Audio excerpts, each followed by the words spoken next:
নমস্কাৰ। আজিৰ এইটো ভিডিঅ'ত আমি আলোচনা কৰিম 4500 LPUPৰ ক্ষেত্ৰত কি কাৰকে কাট অফত প্ৰভাৱ বিস্তাৰ কৰিব। লগতে সঞ্চালিকা মহোদয়ে যি ঘোষণা কৰিছিলে যে 42,808 জন প্ৰাৰ্থীয়ে আবেদন কৰিছিল, সেই আবেদন কৰা কিমান প্ৰাৰ্থী নিযুক্তি হ'ল আৰু প্ৰকৃত প্ৰাৰ্থী কিমান বাকী ৰ'ব সেই সম্পৰ্কত, আৰু লগতে আমি আলোচনা কৰিম এই যে আগন্তুক যিবিলাক ভেৰিফিকেশ্যন সম্পৰ্কত, আৰু যিহেতু ফেব্ৰুৱাৰীত নিযুক্তি দিয়াৰ কথা ঘোষণা কৰিছে শিক্ষামন্ত্ৰী মহোদয়ে, এই সকলোখিনি বিষয়ে আলোচনা কৰিম। গতিকে ভিডিঅ'টো স্কিপ নকৰাকৈ শেষলৈকে চাব, আৰু জিলাভিত্তিক আমি কাট অফৰ ভিডিঅ' অতি সোনকালে আপোনালোকলৈ আনিবলৈ চেষ্টা কৰিম। কিন্তু মূলতঃ বহু প্ৰাৰ্থীয়ে কমেণ্ট ছেকশ্যনত কিছু কথা সুধি থকাৰ কাৰণে আমি ভিডিঅ'টো আপোনালোকলৈ আগবঢ়াইছোঁ। প্ৰথমতেই আমি DW সঞ্চালিকা মহোদয়ে যি বক্তব্য ৰাখিছিলে যে 42,808 জন প্ৰাৰ্থীয়ে আবেদন কৰিছিলে এই 4,500 LPUP পদত। গতিকে তেওঁ যিটো একচুৱেল যিটো ফেক্টছ এণ্ড ফিগাৰ সেইটো তেওঁ দিছে। গতিকে আপোনালোকে নিশ্চয় গম পাইছে ইমান প্ৰাৰ্থী আবেদন কৰিছে, কিন্তু তাৰে 5,500 এপইণ্টমেণ্ট যিসকলে বা নিযুক্তি পালে সেই প্ৰাৰ্থীসকল ইয়াৰ পৰা বাদ পৰি যাব। তেওঁলোকে যদিও আবেদন কৰিছিলে তেওঁলোকে ইতিমধ্যে নিযুক্তি পালে। দ্বিতীয়তে BTCত যিসকলে নিযুক্তি পালে, BTC LPUPত বা GTPGTত তেওঁলোকো আবেদন কৰিছিলে, তেওঁলোকৰো একাংশই যিসকলে নিযুক্তি পাই গ'ল তাত তেওঁলোক ইয়াৰ পৰা বাদ পৰি যাব। লগতে GTPGTত পোৱা বহুখিনি আপাৰ প্ৰাইমেৰীত আবেদন কৰিছিলে, তেওঁলোকো ইয়াৰ পৰা বাদ পৰি যাব। গতিকে 8,000ৰ অধিক পোষ্ট GTPGTত আছিল, আপোনালোকে নিশ্চয় জানে। তেওঁলোকৰ যিসকলে আপাৰ প্ৰাইমেৰীৰ পৰা কমি যাব, আপাৰ প্ৰাইমেৰীত কাট অফ কমি গ'লে LPটো কাট অফটো কিছু কমি যাব। ঠিক একেদৰে আপোনালোকে চাব যে ADREটো বা বিভিন্ন ধৰণৰ অন্যান্য বিভাগতো ইয়াত আবেদন কৰা প্ৰাৰ্থীয়ে LPUPত পায়, যিসকল আবেদন কৰিছে তেওঁলোকে বেলেগতো চাকৰি পাবলৈ সক্ষম হৈছে, সেই প্ৰাৰ্থীসকল বাদ পৰিব। গতিকে এক বৃহৎ সংখ্যক প্ৰাৰ্থী ইতিমধ্যে যিসকলে নিযুক্তি পাই গ'ল তেওঁলোকৰ কাৰণে যিটো উইড্ৰৱেলৰ ব্যৱস্থা আছে, গতিকে উইড্ৰ কৰি দিব তেওঁলোকে, বা তেওঁলোকৰ নাম ভেৰিফিকেশ্যনত নাহিবও পাৰে। সেইখিনি ভেৰিফিকেশ্যনৰ লিষ্ট ওলালেহে গম পোৱা যাব।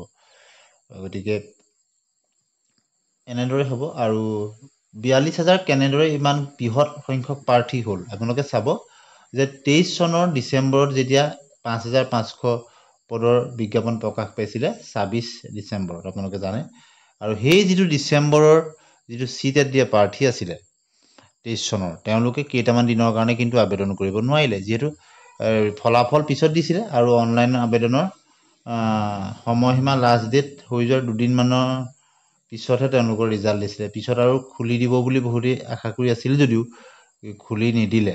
আমি যিহেতু বহু আগৰ পৰাই এই সম্পৰ্কত ভিডিঅ'বোৰ প্ৰস্তুত কৰোঁ, গতিকে আমি কথাটো আপোনালোকক অৱগত কৰিছোঁ। গতিকে সেই চিটেডৰ প্ৰাৰ্থীখিনি থাকি গ'ল 24 চনৰ যিটো ডিচেম্বৰ 23ৰ যিটো ডিচেম্বৰত দিছিলে 23 চনৰ ডিচেম্বৰৰ চিটেডৰ প্ৰাৰ্থীখিনি, আৰু 24 চনত 2টা চিটেড হৈছে, মুঠ 3টা চিটেডৰ প্ৰাৰ্থী আছে। যিহেতু 25 চনৰ জানুৱাৰীতহে হৈছে। এটা সুখবৰ যে জানুৱাৰী মাহৰ 25 চনত এতিয়ালৈকে কোনো চিটেড হোৱা নাই। গতিকে এই 23 চনৰ ডিচেম্বৰ আৰু 24ৰ 2টা চিটেড, 3টা চিটেডৰ প্ৰাৰ্থীয়ে ইয়াত আবেদন কৰিছিলে। গতিকে আগৰ আছাম টেটৰ প্ৰাৰ্থীও আছে, 19 চনতে হওক 12 চনতে হওক পাছ কৰা প্ৰাৰ্থীও আবেদন কৰিছে। গতিকে সেইকাৰণে ইমান এটা বৃহৎ সংখ্যক প্ৰাৰ্থী হৈছে। সুখৰ কথাটো হ'ল এইটোৱে যে বহুতেই ইতিমধ্যে নিযুক্তি পাবলৈ সক্ষম হৈছে, আৰু অভাৰলেপিঙৰ ক্ষেত্ৰত ইনিচিয়েটিভ যিহেতু লৈছে, গতিকে ইনিচিয়েটিভ লোৱাৰ কাৰণে এই যিসকলে ইতিমধ্যে নিযুক্তি পালে LPত পোৱাসকল আৰু LPত নাহিব, বা GTPGTত পোৱাখিনি তেওঁলোক আপাৰ প্ৰাইমেৰীৰ পৰা তেওঁলোক বাদ পৰি যাব।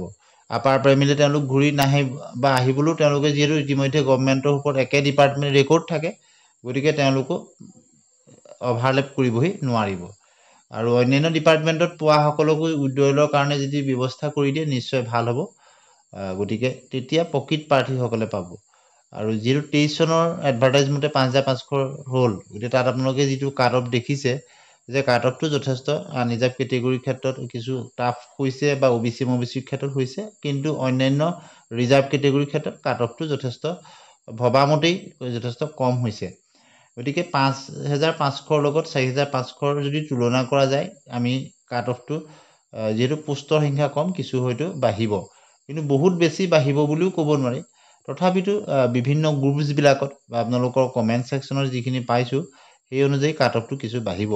কিন্তু বহুত বেছি বাঢ়িব বুলি এতিয়াই ক'ব নোৱাৰি, আমি জিলাভিত্তিক বিশ্লেষণ আপোনালোকক দিম।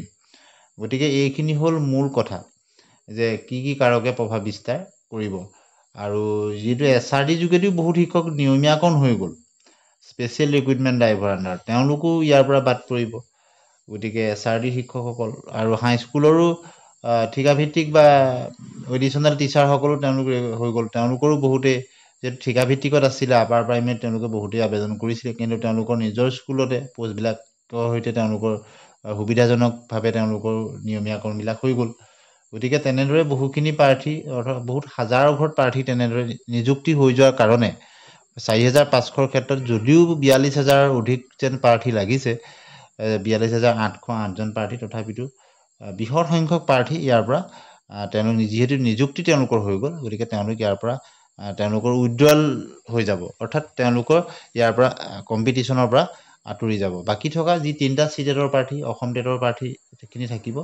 আৰু আপোনালোকে চাব 100+ প্ৰাৰ্থী, আপোনালোকে চাব 100+ যিসকল প্ৰাৰ্থী এই 3টা CTET-ত কিমান আছে সেইটো আপোনালোকে চাব। সেইমতে 100+ প্ৰাৰ্থীখিনিয়ে তেওঁলোক চিকিউৰ হৈ থাকে। আৰু আনৰিজাৰ্ভৰ কেটেগৰীৰ ক্ষেত্ৰত বিল' 90 তলৰ প্ৰাৰ্থীও বহুতখিনিয়ে চাকৰি পাইছে, আৰু 90+ প্ৰাৰ্থীও বহুতে চাকৰি পাইছে।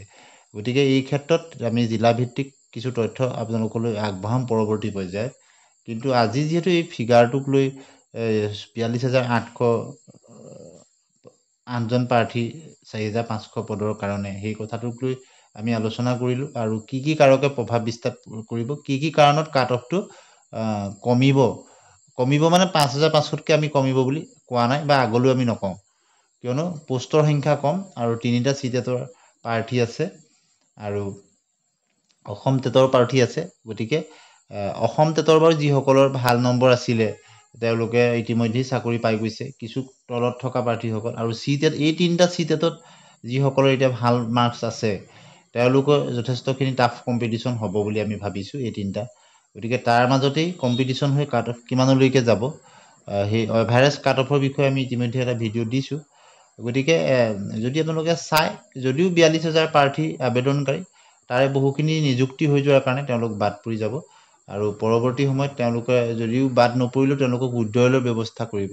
যি কি নহওক, সুখৰ কথা এটাই যে LPৰ ক্ষেত্ৰত কাট অফ কমিব, কিয়নো এজন প্ৰাৰ্থীয়ে LP UP দুইটাতে যদি 100ৰ ওপৰত পাইছে, তেওঁ আপাৰ প্ৰাইমেৰীটো চিলেকশ্যন কৰিব, তেতিয়া LPৰ পৰা কমি যাব।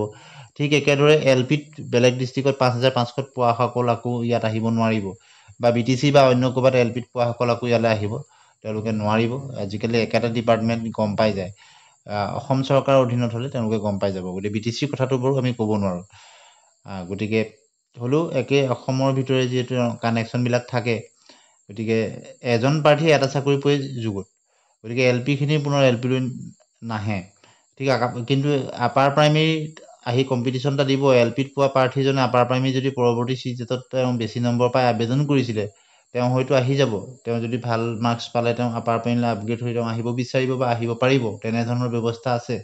গতিকে আপাৰ প্ৰাইমেৰীত সেই হিচাপত চাকৰি পোৱা প্ৰাৰ্থীও LPত পোৱা প্ৰাৰ্থীও আহি এটা কম্পিটিশ্যন দিবহি। গতিকে সেই হিচাপত আপাৰ প্ৰাইমেৰীত হ'ব। কিন্তু আপাৰ প্ৰাইমেৰীৰ ক্ষেত্ৰত আকৌ কাট অফ কমাত সহায় কৰিব কোনখিনি প্ৰাৰ্থীয়ে? যিসকলে ইতিমধ্যে GT আৰু PGDত পাই গ'ল, তেওঁলোকেতো আবেদন কৰিছিলে। গতিকে GT PGDত পোৱাসকল আকৌ আপাৰ প্ৰাইমেৰীলৈ ঘূৰি নাহে, সেই কথাটো আপোনালোকে জানিব। যিহেতু ছেকেণ্ডেৰী লেভেলত তেওঁলোকে পাই গৈছে বা একে ডিপাৰ্টমেণ্টত, তেওঁলোকক আকৌ ঘূৰি অহাৰ ব্যৱস্থা হয়তো নিদিবও পাৰে গভমেণ্টে। যিহেতু LPৰ পৰা আপাৰ প্ৰাইমেৰীলৈ যোৱাৰ ব্যৱস্থা আছে, কিন্তু আকৌ হাইস্কুলৰ পৰা বা হায়াৰ ছেকেণ্ডেৰীৰ পৰা আহি MLA খুব আহিব বিচৰা প্ৰাৰ্থী হয়তো খুব কমিহে থাকিব, বা আহিব পৰা ব্যৱস্থাও তেনেকৈ ডিপাৰ্টমেণ্টেলি আছেনে নাই সেইটো গভমেণ্টে চাব, নহ'লে অভাৰলেপ হৈ যাব। কিমান কষ্ট হয় এটা চাকৰি নিযুক্তি বিজ্ঞাপনৰ পৰা আদি কৰি, সেই কথাটো শিক্ষামন্ত্ৰী মহোদয়েও কৈছে। গতিকে এনেদৰে প্ৰাৰ্থী অভাৰলেপ যাতে নহয়, সেই ব্যৱস্থাটো আপোনালোকে আগলৈকে মনত ৰাখিব। গতিকে যাতে এজন প্ৰাৰ্থী এটাই চাকৰি পাওক, 2-3 মাহৰ অন্তৰত তেওঁ 2টা চাকৰি লোৱাতকৈ এজন প্ৰাৰ্থী এটা ল'লে নিশ্চয় ভাল হ'ব।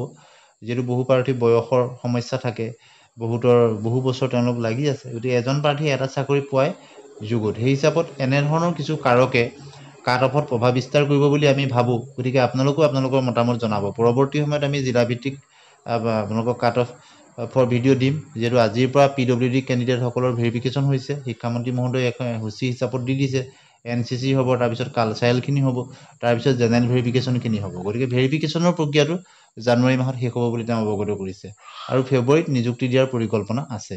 গতিকে আপোনালোক সকলোলৈকে শুভেচ্ছা জনাই আজি এই কথাখিনি আগবঢ়ালোঁ আৰু পৰৱৰ্তী সময়ত বাৰু আমি আপোনালোকৰ নম্বৰবিলাক বিশ্লেষণ কৰি আছোঁ। কিছু সময় লাগিব, জিলাভিত্তিক কিছু আমি